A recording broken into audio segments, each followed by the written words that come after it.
So hey guys, welcome back to another new video, and this is going to be something interesting because we have decided to start a podcast. Yes, so every Sunday we'll be having a podcast, and I'm your host Arnav, and with me is my friend Shreyas. Hi Shreyas, Hello, people. how are you? Happy to be here, Arnav. I am not a creator. I I am not as well informed as you are about a lot of things. So I am, honestly, it's a pleasure being here. Mhm. And It's thank a you pleasure for for me. inviting me over. Of course. Thank you for being here because when I was deciding to start a podcast, I was like, okay, who to call? I can't do solo podcasting because sometimes I might mumble, and I was like, okay, I have a good friend who I met during a Twitter Space event which Yeah, Stuff Listings had done, and I was like, yeah. wow, he knows a lot of things about tech, and we have to call him one day. And that's when I decided to call. Okay, Shreyas, I'm planning to start a podcast, and I told about this to you way before, right? I think a month before. Yeah, I think we planned it like about 20 odd days before, and then both of us got busy. Yeah. Then a lot of things happened in between in the tech space. And I think then we all knew that this was happening. And then you Hmm. just, one fine day on a Thursday, you just messaged me, okay, it's a Thursday, let's do it on a Saturday. Like, okay, Yeah. let's do it on a Saturday. Yep. Yep. And here Yep. we are. Okay. So did you see the Apple event first of all? So yeah, I saw the Apple event. I think for me, it was very expected. I think with most of the events that are happening these days, the leaks are just everywhere. So there were no surprises except for I was very surprised by how they positioned the A16 Bionic, and I was very surprised by how they positioned the Watch Ultra. I was I surprised. In fact, from the leaks, I expected that it will have a hole punch plus pill cutout, but then it turned out to be a whole pill cutout, which was like surprising for me. Even yeah, Ershad from Trankin Tech was also like, "What happened, Apple?" I saw his tweet while where he yeah, was watching at the Apple event, and he was tweeting. He was ranting about the screen. Even I didn't like the yeah, notch, but the way yeah. they implemented and kept a name Dynamic Island, where they Mm. bought that interesting UI element, it was fantastic. I love that. No, no, it's innovative. I'll give you that. It's Mm. creative. It's a very good implementation. Yes, agreed. But that kind of raises a question from the other. Just playing devil's advocate here is you can look at it as a great implementation of the notch, Hmm. or you can look at it as a way to take your attention away from the fact that the notch exists. That is there. They are like, So okay, instead of people blaming about the design, let's make them like feel like wow with our UI correct. elements. That's the thing, no? Correct. And a practical problem that I think I'm going to have with whatever dynamic island is. Here's my phone. Okay. Um, and here is somewhere there's the notch, right? Yep. Yep. This is the 13 Pro Max. So I'm Mhm. using the 14 Pro Max. So one question is, none of the iPhones have anything different from the Mini to the Pro Max. So I would assume that if the Mini is smaller and the Pro Max is bigger, it should accommodate more icons. There should be some UI differential to negate the big size versus the small size, like all the Androids have. Hmm. Android tablet UI versus Android 6.7-inch UI versus a 4-inch UI. The cluster of icons, the home screen grade, Hmm. everything can be according to where you want it. Yeah. Now, I don't see myself ever on a 13 Pro Max go and do this gymnastic of Oh, yeah. touching I that mean, thing, no? here's the practical aspect of it, right? How do I do this unless the phone falls off? Like, you cannot touch this without one, either you scratch the front or smudge the front facing camera, or you mistouch. That can So happen. implementation, great. Animations, great. Great. Is it clever? Very clever. Is it innovative? Very innovative. Is it practical? Would I pay money for it? That's the question. I would probably not. I would still take the notch. Like, if you release the iPhone 14 with better cameras, better software, no dynamic island, still the same notch. I'll crib about it, but I'll take it. Because now I don't have to do finger gymnastics for small things, like Small pausing things. the music. Did you see the story by Eve Jobs, who's the daughter of late Steve Jobs? She was like, me buying the iPhone 14 Pro, I and that know, was like, I know. what? And See, she's a see, it seems that like she's like, okay, my dad is not there, and that's why this shit is happening at Apple. no. See, here's the thing, right? Well, so Steve Jobs is a different person. Uh-huh. Eve Jobs is a different person. Okay? I don't think Eve Jobs saying anything about iPhones necessarily means anything because she's not a tech expert.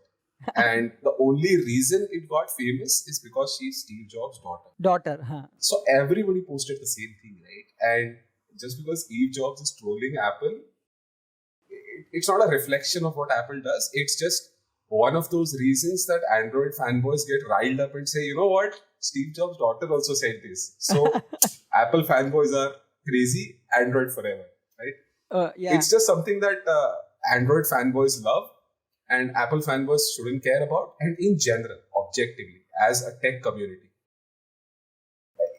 Eve Jobs, it's like Kim Kardashian saying that I bought a new iPhone. That does not make the iPhone the greatest phone on the planet. Right? It's okay. It's a personal choice. She didn't like the iPhone. Great. Are you in any way related to the development of the iPhones? Nah. No. So it's fine. It's a meme. It's a great meme to have. Like everyone expected the pricing of the iPhone and all the Apple products as okay, let's not talk about the watch or let's not talk about the AirPods. Let's talk about the iPhones. I expect that just because it's going to get manufactured here in India, it's going to get a discounted price somewhere around like, let's say 72,000, maybe 69,000. But now it costs 79,000, the same cost at which Apple launched the iPhone 13 when it launched. Okay.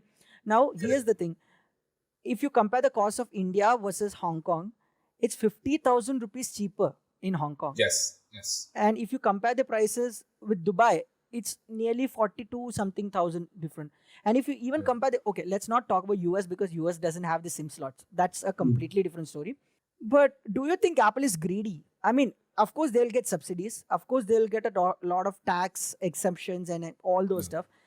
Then why can't they reduce at least 5,000 rupees? The clear reason why in India, the phones like Xiaomi and OnePlus are cheap than Europe is because they're getting manufactured here. If you compare the prices of Xiaomi, OnePlus or any other Android phone with the prices in the Europe, of course, India is cheaper.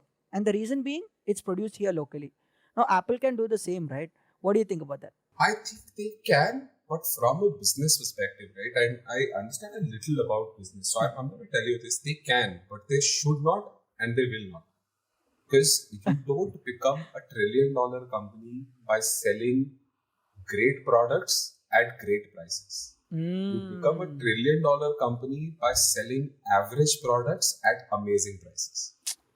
That's exactly how you become a trillion. You have to understand it's a business. It's not a charity. It's not a company that is built for you and me and for the tech community to appreciate. It's a business. And if people are buying an iPhone worth whatever, 140,000 in India versus people buying a Xiaomi phone, the profit margin that Apple has on the iPhone is probably equal to about multiple Xiaomi units sold. Right? So they don't have to sell in volume. They just have to sell lower amounts in high profit margins. Versus Xiaomi has to sell in volume because they've lowered their profit margin. So Apple has high profit margins, so they need low volume. Xiaomi has low profit margins, so they can't survive without high volume. And with high volume, also the QC problem comes in. You'll never see an iPhone explode. True. There is a QC problem. Like I do not like Apple, but not much. Yeah. Those are not QC problems. Those are just problems with the tech in general, like the phone overheating, or thermal throttling. Those are tech issues. Those are not issues that will endanger the mass population, right? And my thing is, I do not like Apple. I make it very clear that I think they are overpriced for what they are. My take on technology is that technology is for the people, for the masses. And if you are going to make it an elite exclusive club that only rich people can enter this technology club, then it's not technology. Just call yourself a luxury brand, right? And I'm okay with it. I'm okay with, Louis Vuitton charging lakhs for a piece of handkerchief. I'm okay with it. You're a fashion brand, you're a luxury brand, you're selling luxury, great. Tomorrow, somebody else doing that is a problem. That's a problem. Yeah. So I'm okay. Apple pricing, a rupee has dipped. That is the truth. So, you've got to take that into consideration, that there has been like a significant dip from the last time, iPhones were released. So, 10,000 of an increase on the base model is the contention point, which I think is in line with inflation and the rupee dipping. I don't think it's bad pricing, technically. I think in general they're overpriced. In general, they're overpriced. Even I was shocked seeing the iPhone 14 Pro Max 1 terabyte variant pricing. It's like 1.9 lakhs. I can buy a used car. Maybe, okay. Absolutely. Let's not talk about, I can buy a Nano, brand new Nano, probably. Or I can buy a used, good, like Indica or something like that, right? See, if you want to buy a phone worth 1,80,000, 1,90,000, you are not a consumer for technology. You are a luxury enthusiast. Enthusiast, yeah, that is true. 90% of the people that I have met, okay, maybe not 90, maybe 80% of the people I have met who own the latest and the greatest iPhones are only in two categories. One is they love the technology and they actually make money from it. Like create videos on it, or are cinematographers, or are tech YouTubers. That justifies it. And the others are people who want to tell other people how much money they have. So the minute you bring out an iPhone, or the mirror selfie, guys, and keep it on the So and it's fine, right? It's their money. Who am I to judge how they spend their money? If you have disposable income, spend it. Fair enough. But that does not make Apple the best phone on the planet. That's all I'm saying. Just because you bought it or just because it's expensive does not make it the best. Yeah, true. I love the Watch 8, Watch Ultra, but I didn't like the pricing. If it was priced the same way in the US, like $63,000, $799, something like that, it's fair enough. But for $90,000, I would rather buy a Rado, or I would rather buy something classy than an Apple Watch Ultra. What do you think? See, a timepiece, right? It's again subjective. So if you give me 90,000 rupees and ask me to buy a watch, I would probably buy a Garmin worth 70 and I'd probably buy a G-Shock worth 50. Okay, because it does both for Garmin is a Wear OS device, right? It has a few Wear OS devices, and most of it is like fitness and very activity specific devices. But I don't think it will compete against the Apple Watch Ultra. It doesn't, because one is very specific towards something. So I don't think I know a single person who does, triathlons and everything is fine, but who does I do professional skydiving and scuba diving and surfing and swimming and mountaineering and hiking professionally. I don't think, at least I don't know anybody who does that. Does that, yeah. I do a lot of motorcycle riding. I do a lot of, outdoor activities. So I need something that is rugged. That's it. If the accuracy of the sensors is even close to 95%, I'm okay with it, because when I'm riding the motorcycle, I don't want to know how fast my heart is racing. I want to know how much is the distance I calibrated. What is the amount it took me to get from point A to point B. I want to know things like that. So I have different priorities. So if you get the GPS right, I don't care about the heart rate sensor as much. I don't care about the SpO2. I don't care about the sleep metrics as much. They're all accurate, right? Within a reasonable limit, 90-95%, they're all accurate. So I'm okay with a Garmin. I'm okay with a Garmin GPS because it gives me exactly what I want. It accepts the Watch 5 Pro, Galaxy Watch 5 Pro. It accepts GPX routes. Oh. So I can actually take GPX routes and put it on my Galaxy Watch and navigate. Oh, which is great for me. That is interesting. It's great for me. It works for my use case. So I don't think the Apple Watch fulfills my use case, but I'm sure there are some people out there who want to do it all. For them, maybe at 63,000, I'd think about it. At 90,000, no way. Okay, what was so when I initially saw the transition to a pregnant lady standing in the green ground, I was like, okay, this is about the satellite thing. I was expecting a satellite call feature because previous week on MKBHC's podcast, Andrew was talking about T-Mobile launching a Satellite satellite. connectivity. Okay, Yeah. so he. I mean, clearly everyone knew that Apple was testing something with the satellites. I expected that to be a satellite call, but then when I saw the event, I understood that okay, even sending a text through satellite is something that will cost Apple a lot. So they reduce. I mean, they reduce the process of sending a text message because Yeah. maybe sending a 3-liner or a 4-liner message will be a lot of data that your iPhone will require to send it to a satellite. So that's why they made an MCQ kind of thing, right? And at the end, Interesting. the catch was 2 years. Did you hear that? Yeah. After that, you have to pay a subscription. That is totally a stupid thing.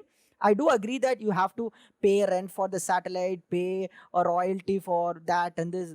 There might be many other things, okay? But I'm spending so much on an iPhone. Why should I? Okay, that is not a useful feature. That is not a feature that everyone uses every time. But they can make it free for lifetime for at least the pro variants, right? It's not You know going to what come in this India. reminds me of? No. You know what this reminds me of? Like this subscription thing for satellite communication. See, the satellite communication is going to come into the play only when you are in a disaster situation. When it's a matter of life and death, where you're stuck somewhere, you're kidnapped or whatever the heck it is. True. Or you are going on a bike ride to Ladakh or some place where there is genuinely no cellular signal. coverage. Yeah. Where I don't think I'm in trouble. Unless I'm in trouble, I'm not going to use it. That is exactly what life insurance does to me. So, that is exactly how I feel about anything that comes closer to warranty or subscriptions that actually interfere with physical or mental health. Because it is fear of something bad happening that makes me pay the money. I don't pay the money to secure something. I don't pay for the feature. I don't pay for the device. I don't pay for anything. I pay to curb my own fear. If I tomorrow tell you that I don't care if I'm lost, I have a compass on my watch. I have a compass on my phone, and I know exactly where east and north is. So I can't be so lost that I don't know where in the world I am. So I'll figure it out. And if I'm lost and the satellite sends a text message to someone, they receive it 20 minutes later. Let's say they will receive it 5 minutes later. The chances of help arriving at that particular location and me still being in that location, I don't see if I'm lost in the woods, if I'm lost in the jungle at night. I'm standing here, the watch or the phone sent a satellite text message, and I'm standing here until the next 2-3 hours just waiting for him. I don't think I'm going to do that. Yeah. So I see the point of having that subscription because everybody is moving to subscriptions. It's natural that after a point, my anticipation is in 5-6 years, Apple will ask you to subscribe to an iPhone subscription where you pay 1 lakh rupees a year, and every year they'll give you a new phone, take the old one away. You don't own anything, everything is rented. That is a new, which is okay. That's a good idea. 1 lakh every it's year? Happening. It's a good idea. Yeah, I mean, it's happening. It's almost like an insurance. It's almost like insurance, right? Yeah. And right now also, if you take a look at it, you don't really own anything. You only rent it. Your device, you bought it, but everything that is happening on your device is either controlled by the money you pay on the App Store, Play Store or whatever, or anytime they want, they can pull an app, they can change the app completely, they can break the app, they can stop the subscription. So if I say I bought the Samsung S22 Ultra, I bought it for the amazing cameras. I own the hardware on it. Tomorrow, they release an update that completely breaks the camera. Which they won't do. Do I still own the hardware? No. If I own the hardware and if I own the software that is on this phone, then nobody else has the authority to update, change or break it without my permission. That is true. Yeah. So everything is rented. Like you buy a phone, but understand that you're only renting the hardware. You don't really own it. That is true. Somebody else is pulling the strings, right? Yeah. So it's okay. It's just one more subscription on top of it for your safety.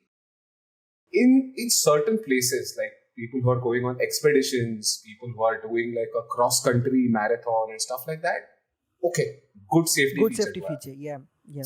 But it's a scare tactic, right? Yeah. Every year. It's Yeah. I mean, what I was about to say, like every year when an Apple launch event happens, people will yeah, be waiting for the old Apple phone. I mean, the previous year's Apple phone's price to drop.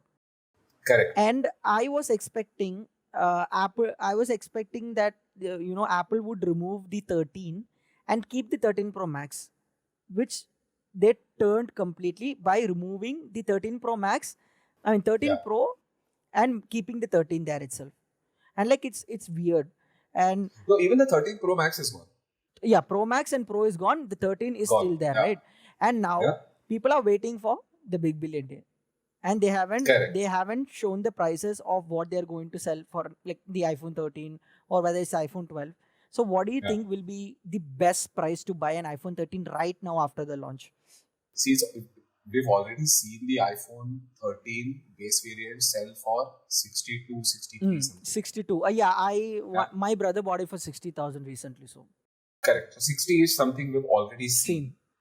And $100 have already dropped on Already. the iPhone because the 14 is launched. I fully expect the iPhone 13 to be around 53 to 55, depending on that. But you'll see it, you'll not see it under 50 for sure. I really want it to come under 50, because if that happens, there's going to be a lot of people who's going to end up buying the Oh, iPhone yeah. 13.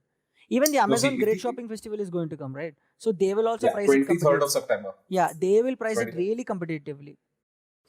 I know. See, if the iPhone falls below 50, like the base variant, if it's at like the 45-ish mark, Oh, that is. that can only happen when the 12 is gone.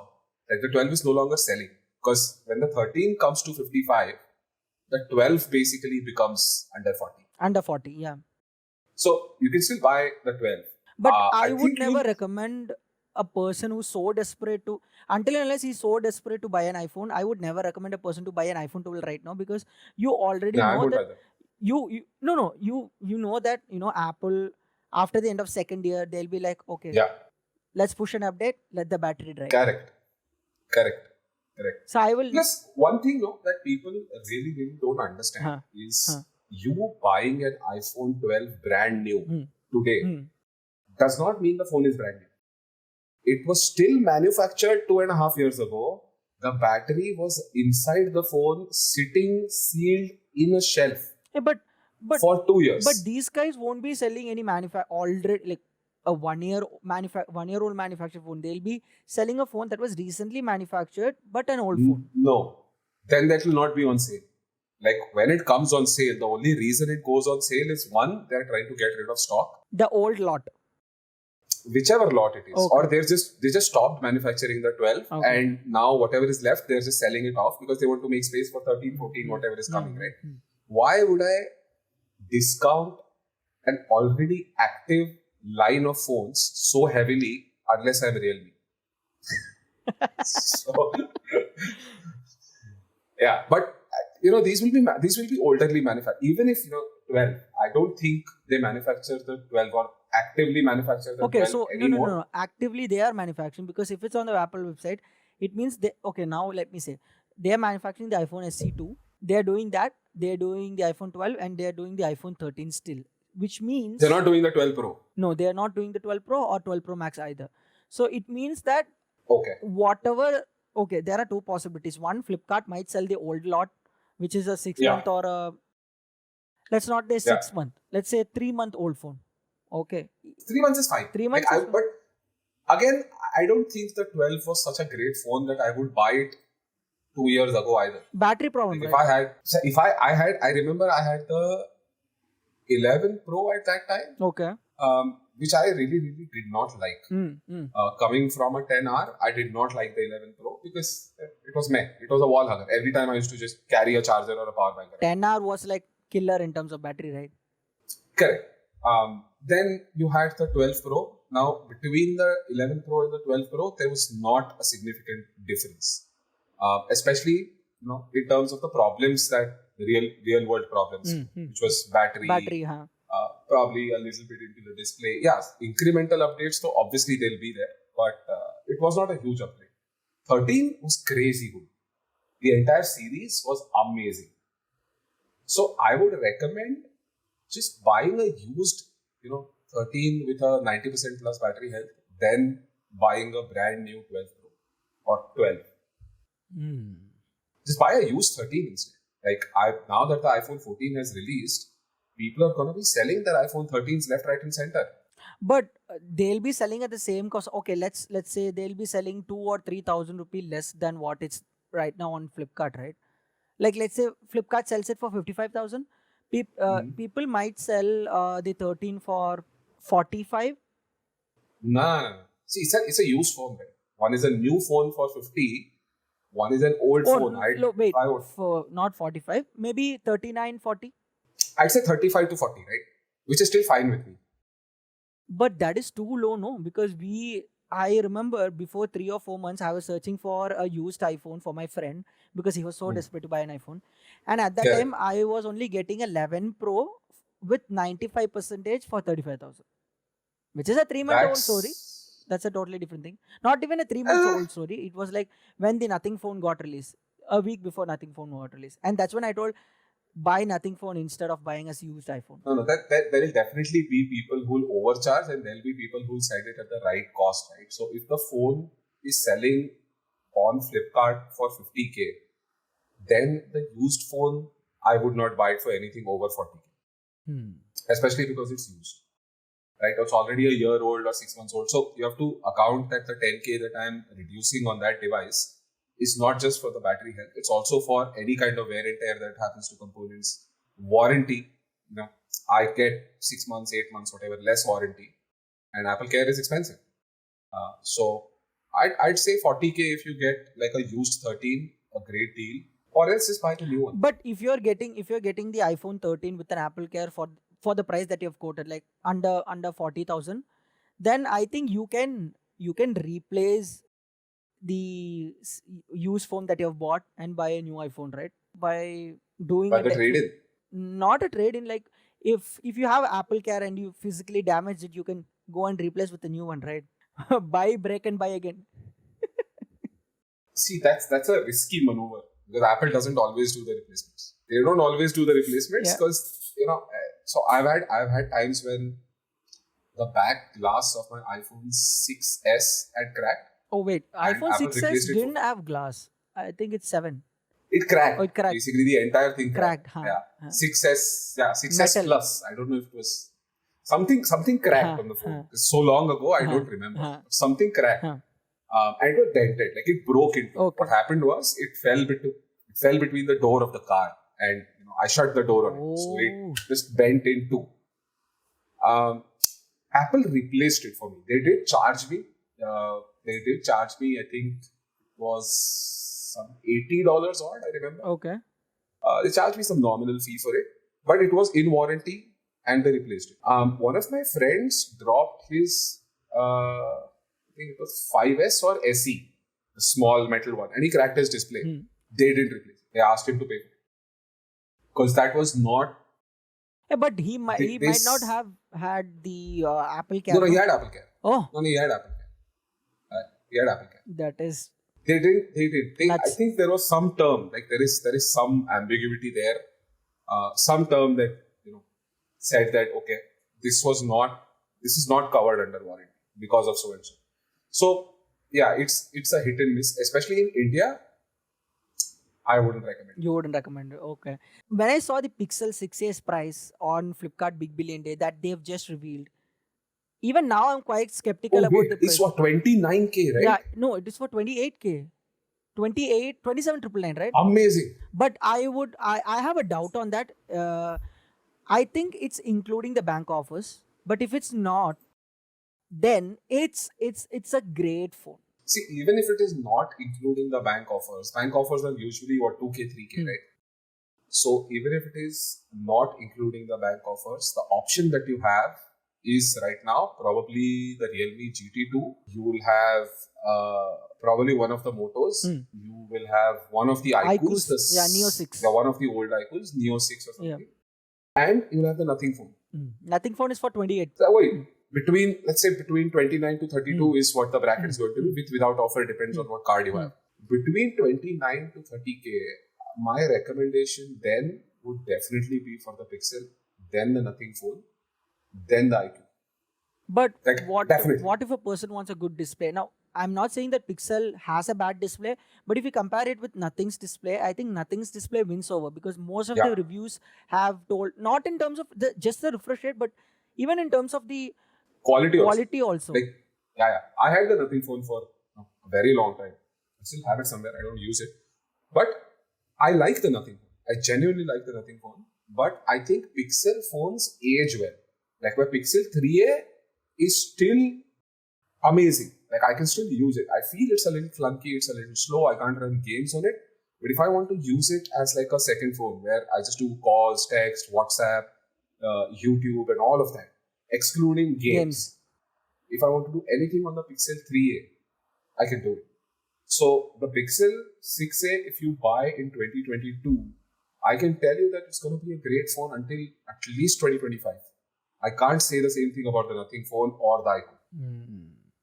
So it'll last longer. The Pixel will definitely last longer. But I don't think the Pixel 6 series will not last, because one, it already had a bad launch. Two, it's not able to control the number of bugs that it is having, because despite Android 13, still I'm using this as my personal phone. I'm using the Pixel 6 as my personal phone. Every time I go outside, the network signal drops. I don't know whether it's a defect of my phone, because the person from where I bought the phone, actually some of my subscribers and viewers bought from him. And it seems that they don't have a problem. It's only me who has the problem. And I also have certain people from other parts of the world having the same problem. So it might be that one lot of Pixel 6, like one particular lot of Pixel 6 having an hardware issue, or it might be that still there are phones, or still the Android 13, or still the software on the Pixel phone, Pixel 6 to be specific, has a problem with the network. Already this has a bad modem from Samsung. It has something, I don't remember the name. I've made a video on that though. Yeah. The modem, it's got a bad modem, that is true. No, I mean, I don't know whether it's bad modem or not, but people say that it's a really bad modem, and Google, I don't know why they went with Samsung to build their SoCs. I do agree that the whole thing is, it's not a bad modem. What happens is it draws too much power. So unless you are able to drive, so the problem with SoCs is the same thing that happened with a lot of people who bought the ROG 5. And the Wi-Fi conking off issue. Oh. The problem, so some people, what happened is they're saying that after their update, their Wi-Fi has stopped working. And it is genuinely an issue. But the problem is, it's not that it was bad hardware. Neither was it bad software. What happened is, when you have hardware giving commands to the software, or software giving commands to the hardware to run at a particular frequency or control the temperature at a particular level, one misstep there is going to fry your either Wi-Fi antenna or modem, or it's not just going to work as well as expected. I don't think that is the case with the Pixel. That is definitely the case with the ROG. With the Pixel, it's tough to tell, because it was never built to support Indian networks. This is not an official launch in India, right?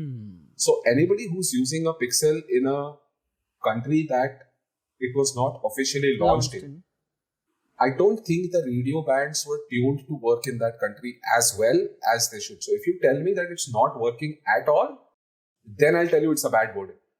But if you're telling me there are network drops, sometimes it works, sometimes it doesn't, then it's just bad tuning. But then I've never faced the same issue with a phone that was imported before. I've used a Samsung phone which I had imported it from Singapore, and I didn't face any issue except the 4G not being supported, because that was the time when Jio had launched its 4G services, and that phone didn't have the VoLTE service.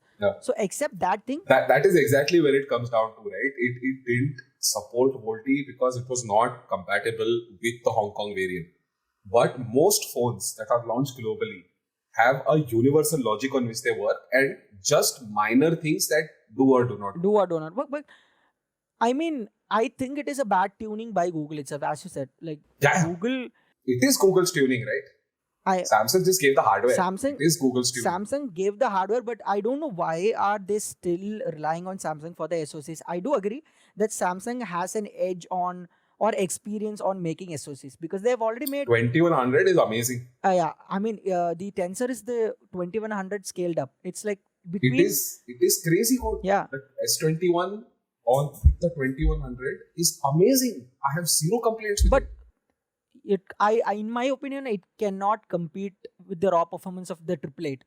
If I'm not wrong, they are both in the same. It can't compete. It can't compete because one chooses to prioritize tasks completing over doing it fast, and one throttles. One heats and throttles, right? So it's just two different ways of doing things, right? You want to go from point A to point B, you can take a Honda Civic or you can take a Ferrari. One will take you faster, burn more fuel, become more hot. One will throttle and still get you there.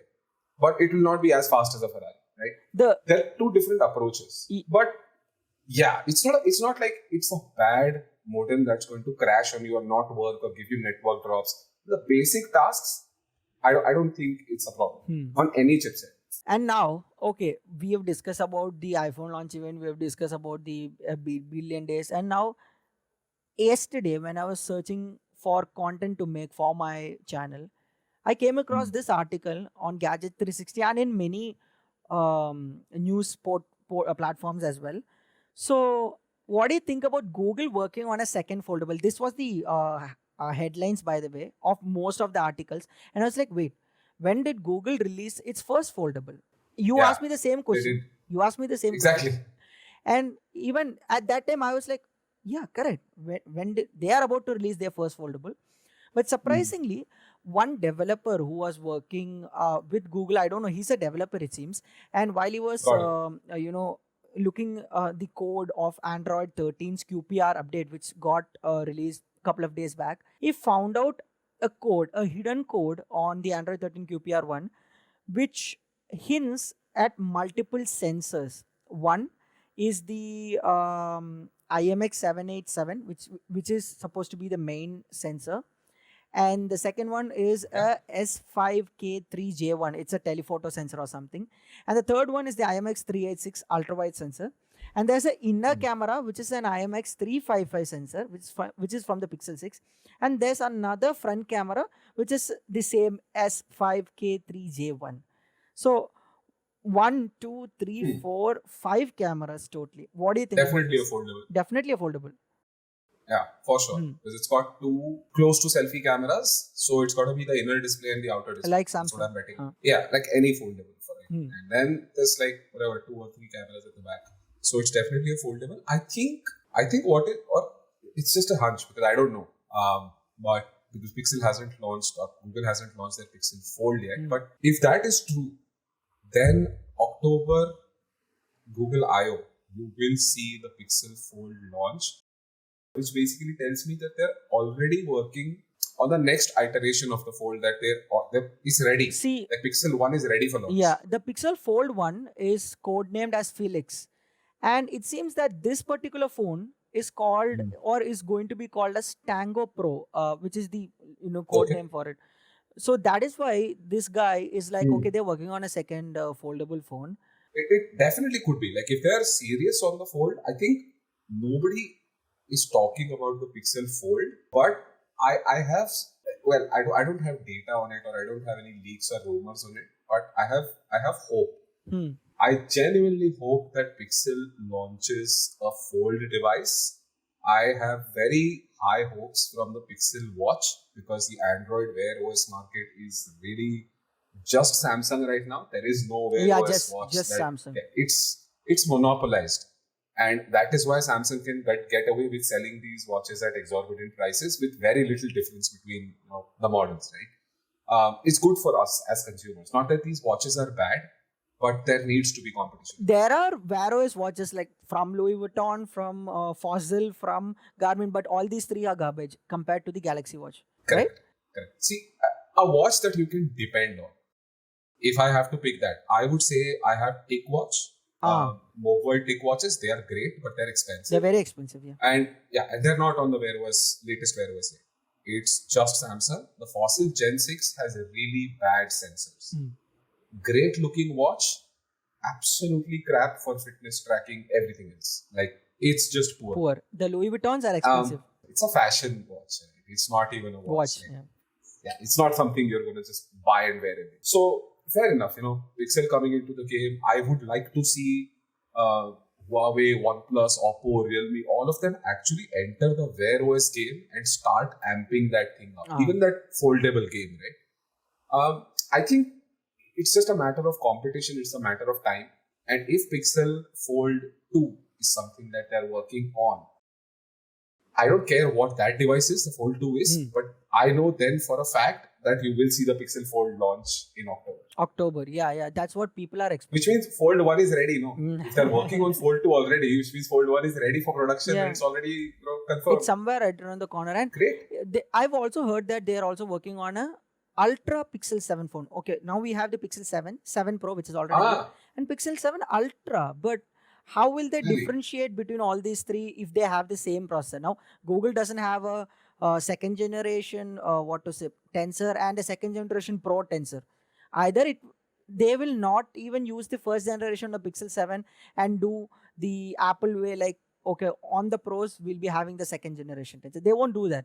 So what will you, okay, I don't know whether it's true or not, but if Google is working on an Ultra Pixel 7 phone, what will be that one feature or that 2 or 3 feature that's going to be differentiated from the Pro or the normal Pixel 7 lineup? So if I were Google, if I had to make 7 Pro or Plus, whatever you want to call them, and the 7 Ultra, what I would do is I would take the 7's processor, like whatever Tensor 2, whatever it is, and slap it in a Pixel 6a and call it the 7. I would take it and upgrade the cameras and call it the 7 Pro. And I would give my best sensors and the best 120Hz display and call it the 7 Ultra. So 7 Pro and Ultra, 120Hz, screen difference, material difference, back difference, right? Metal frame, glass back or metal back or whatever, aluminum frames, all of that. 7, in that case, what I would do is make it a plastic body, make it a less optically capable phone. 60 Hz, AMOLED, great device with the same processor, everything, right? But that one telephoto lens is missing. The display is just 60 Hz. That will be my 7. That's the entry level. But then someone will start complaining the Pixel 6. Everyone will complain. They will start complaining, I'm paying so much for a 60 Hz, but they don't have any problem for an iPhone if they pay the same amount for a 60 Hz. See, the thing is, I think the only reason I would create 3 phones is to make the Ultra, like, for example, take Samsung, right? Classic example. S21, S21 Plus, S21 Ultra, 22, 22 Plus, 22 Ultra. 3 phones, base plus Ultra. I think the base exists for people who want a great flagship phone but don't want to pay the price. I think the Plus exists only to make the Ultra look better. So between the base and the Ultra, if they had only the 22 and the Ultra, nobody would complain. Nobody is asking for an S22 Plus. Like, I want a 6.7 inch screen, but I don't want the camera features. Nobody's asking for it. The only reason it exists is because then, if I want to buy the S22 Plus, I might as well just spend 15,000 extra and get the Ultra. Basically, that's the process that you go through. Then you have those options. So if I have the Pixel 7 Pro and Plus or Ultra, then I would look at the 7 as the phone that everybody can afford and everybody can buy, but some compromises. And the Ultra as their flagship phone. And the only reason the Pro will exist is to make the Ultra look Ultra. So this will have probably like a 2 cameras, great cameras, big sensors, very nice optical image stabilization and everything. But this will have telephoto. Yeah. 3x, 10x telephoto. I'm waiting for Google to use the 1-inch sensor, because that is what I'm looking forward. Because when I saw that particular sensor on a Xiaomi 12 Pro Ultra, I believe, 12S Ultra. 12S Pro Ultra. I was like, wow, if Xiaomi is able to Yeah. bring this result, this kind of result, then what if Google has an hand on? But they won't do that because Google will keep their hands on something which is easily compatible. Okay, which is like a good thing for their what to say, a software. Like I feel that Google Hmm. has an edge on the software just because they have the biggest database in the world, and Correct. they are able to feed their AI with like a lot of information that they already have. Second thing is like they are using a tried tested sensor, like let's say the 50 megapixel sensor on the Pixel 6 is a successful sensor. It's not a brand new sensor that just got announced. So I don't think Correct. Google will use the 1 inch sensor until and unless it has some like a a proper way to use. No, I agree. I think inherently Google is a software company and not a hardware company. They're right now adapting to become A hardware great at company. hardware. So, what they would try to do is take a great sensor, not the best sensor, not the worst sensor, take a good sensor and through software, through algorithms, through computational photography, make it work like an amazing sensor. Because that's the USP. If you ask me the difference between a Sony and a Google, Sony will optically create amazing lenses and amazing sensors that you can click great pictures with. Google will take an average sensor and Make make it it amazing. amazing through computational photography. True. So two different skill sets. So I don't expect Google to anytime soon adopt to The 1 inch sensor. suddenly a 1 inch sensor and start a new level of computational photography on that. So yeah, slim chance of that happening. Yep. Plus, it hasn't been very successful either. Mm. Like Sony did it, I remember. I think Huawei also released a device with a 1 inch sensor. One of the Mate series or one of the P series. The foldable one? No, the one with like a very ridiculously round camera. Oh yeah, I saw Uh, Tech Burners that's video. the one. Oh That is a 1 inch sensor. yeah, that is a I 1 don't inch know sensor. where I saw it. I think I saw it on Gizmo China or something. But Oh yeah, yeah, that's a 1 inch sensor, and then Xiaomi, right? Xiaomi. So it's not like 1 inch sensors are new, but they haven't really worked out very well for some. Yeah. The problem is because the software. These brands don't have a good software. Correct. Okay. Correct. No, Huawei has great software. But again, okay, it's Huawei, so I think we can take it out of the equation. Most people will never buy a Huawei phone. No, never So, ever. yeah. And I wouldn't want them to buy either. So Yeah. it's fine. And you know one thing, when I was watching the Apple event with my brother, I'm not an Apple fanboy. I'm a Pixel fanboy. I'm an Android fanboy. I was Got it. I was like continuously ranting about Apple Dynamic Island, the way they kept the design of the Apple Watch, and this war between Android and iPhone. I think now Google is trying to be the iPhone of Android, but it's not able to do so because Samsung is leading the game with their really amazing hardware and software. I thought that, Pixel, after coming with their own in-house sensor, which is the Tensor, but then it turned out to be a flop because Samsung has an hand on it. Like they are just giving their Exynos, like take our Exynos. If you, I mean, you are the owner, like you are buying from me, no? So Mm. like you give me some line of codes, I'll slap a name on that called as Tensor. I expect Okay. the Pixel phones to replace iPhone in the next 3 or 4 years. It should. Yeah, I don't think that's happening honestly because I don't think Google is a hardware company or Google is a phone company to begin with. Hmm. Google is a company that is trying to deliver maximum results from minimal hardware because their strength is software. The magic that happens behind the scene is their entire strength. So you'll never see, I don't think, and again, it's just my gut feeling, I don't think you'll ever see a Pixel using 8 plus Gen 1 in 2022. I don't think you're going to see a Pixel 8 come with the latest Snapdragon processor on it because what they would try to do, and again, I like this because if you look at the Android smartphone market, if you're talking if you're taking an Android flagship, it is unanimously dominated by Samsung. The Galaxy S series, A the Z series? series, if you think A series. it's not flagship. Oh, it is not. It's flagship. not flagship. Okay. So anything that is when somebody wants to, let's say I have anywhere between $700 to $1,400 to spend on a phone. Yeah. anything over anything Or over 500, 700, $800. yeah, over 700, yeah. That is premium So flagship. I am definitely picking a Samsung. I am not picking a OnePlus. I am not picking any of those phones because basically when you think Android, you default to Samsung, right? Yeah. That is the flagship game that Samsung is playing. When somebody says Android, oh, is it a Samsung? That is what happens. That is, yeah. Now you've got the budget range, which is a really bad space right now because there's a lot of people competing, a lot of very good hardware, but really bad software. Bloatware. And that includes Samsung. And that also includes, yeah. Like all of the M series, F series, all of those launches, I would never recommend anyone to buy a Samsung phone under 20,000.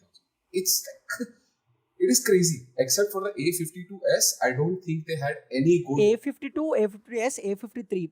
All these three are good phones. Yeah, but that's like 3 phones in a year where they launched 30 phones in the budget segment.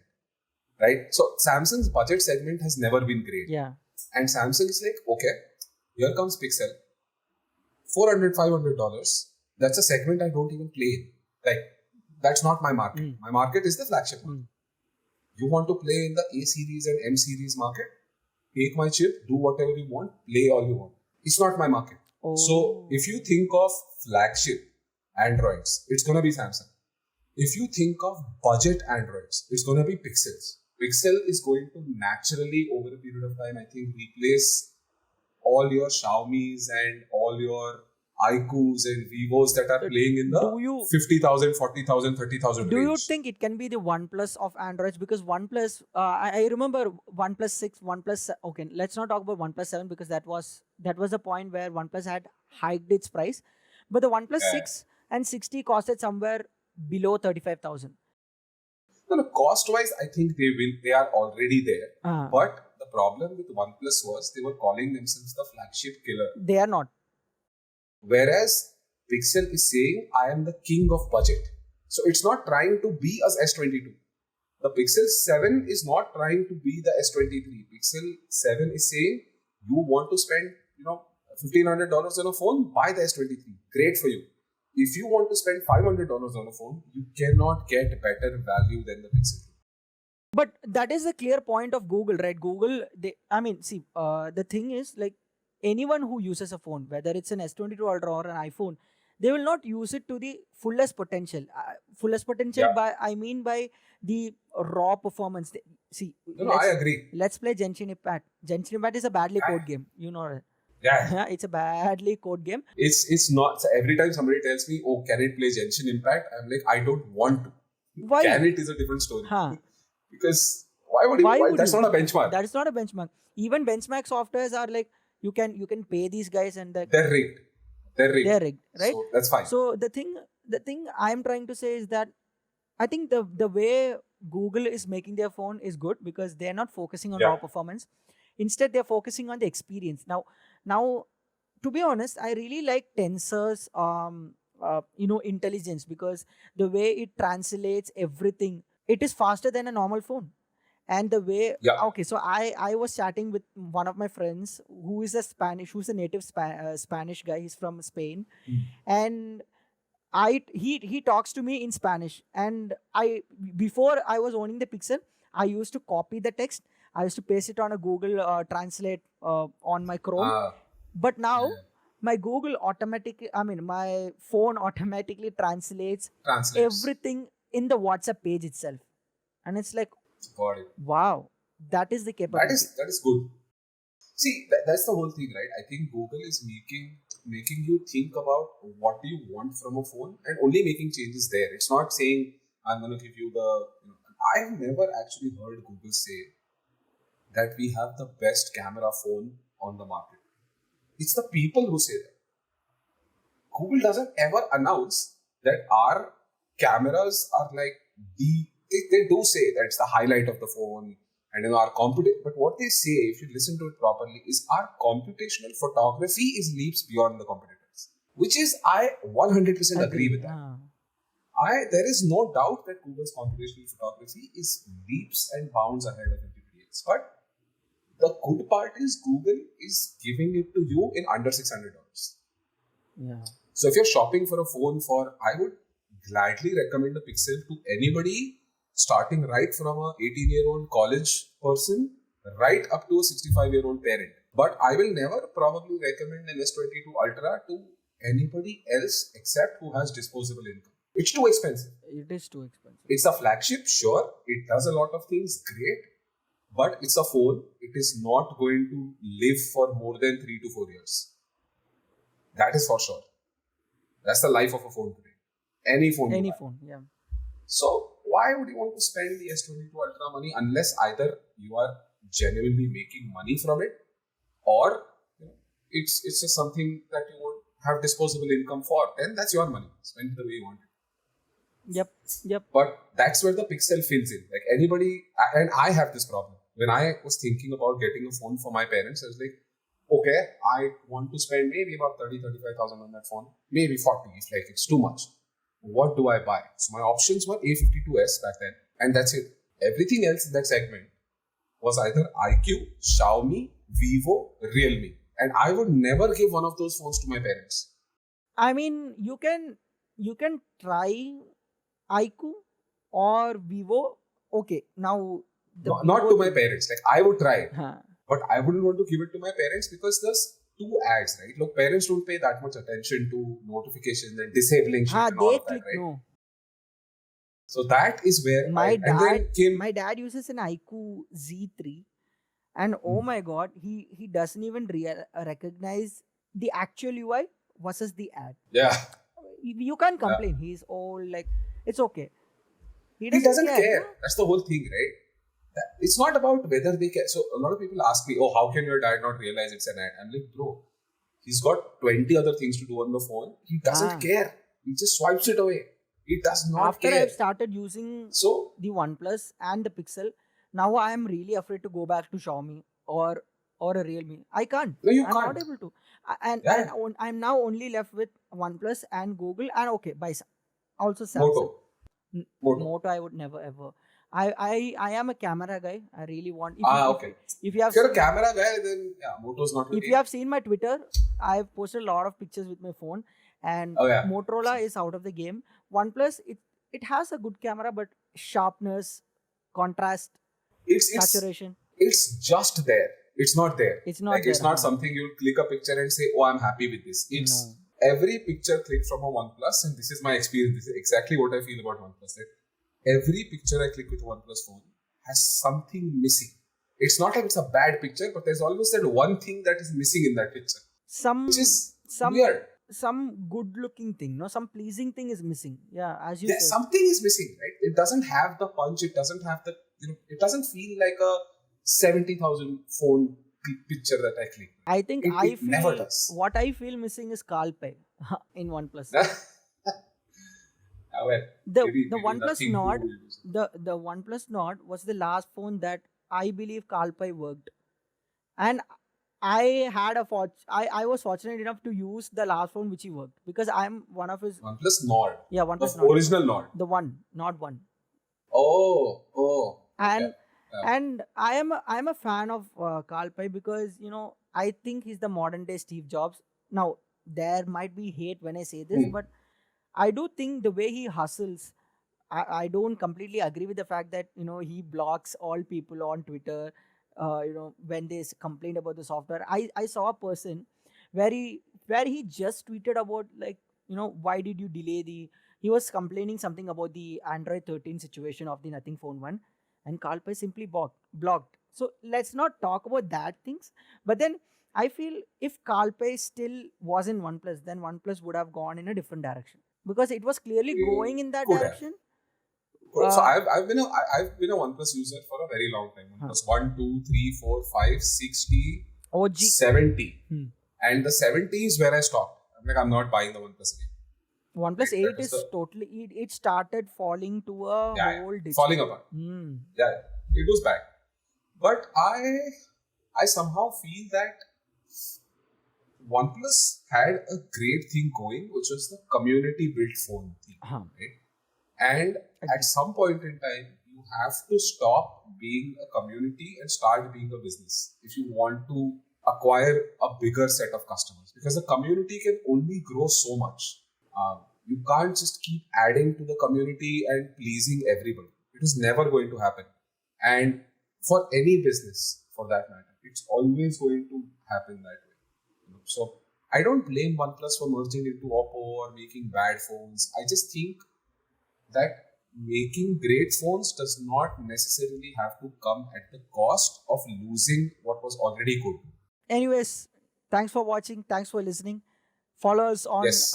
Instagram. Follow us on Twitter. The IDs will be popping up here on the screen. If you're watching through YouTube, if you're listening to Spotify, If then you- You can just tell your ID. yeah, What is your ID on Twitter? my ID on Twitter is TechArena_official. OFFCL. OFCL. It's not OFFCL either. And for shares, it's Meximo. Mechanismo. Mechanismo. MECHNIZMO. Mechanismo. Both on Instagram and Twitter. And Twitter. Everywhere. Yep. Anyways, thanks for listening. Thanks for tuning in. We'll meet you in the next week's episode. Until then, this is me, Arnav, signing off, and it's Shreyas. I am also signing off. All right. Bye-bye. Take care. Bye bye.